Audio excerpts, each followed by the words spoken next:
ina muku albishir da wanda yake son kallon shirin tun a duniya zai sha mamaki. Da ba su riga sun yi subscribing ba su shiga su danna subscription sannan su danne notification ta yadda ina dora za su. A duniya sanarwa ta gaggawa mai matuƙar muhimmanci ga duk wani makallacin shirin fim ɗin a duniya. Ku biyo mu don jin wannan sanarwa saboda tana da matuƙar muhimmanci a gare ku.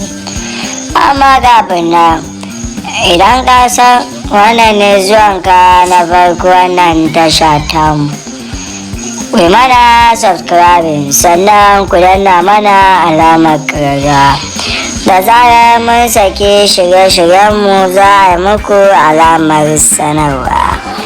Kamar yadda kuka sani, shirin fim ɗin a duniya shiri ne da ake ɗora muku shi a duk ranar Laraba da misalin ƙarfe 8 na dare a kan tashar nan ta Zinariya Hausa TV, wanda a nan kawai ake ɗora muku.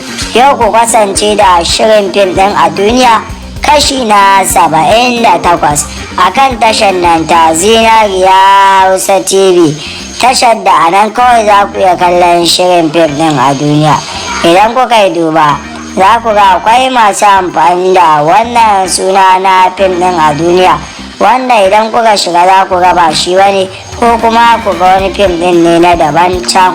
To shi yasa muke muku wannan sanarwa a duk sati yau da misalin karfe 8 in Allah ya kai mu, insha Allah za ku kasance da shirin fim ɗin a duniya da misalin karfe 8 a kan tashar nan ta Zinariya Hausa TV. Ku ci gaba da bibiya da zarar ya saki shirye-shiryensa za a muku alamar sanarwa. Mun gode da jin wannan sanarwa tamu da kuka yi mai matuƙar muhimmanci.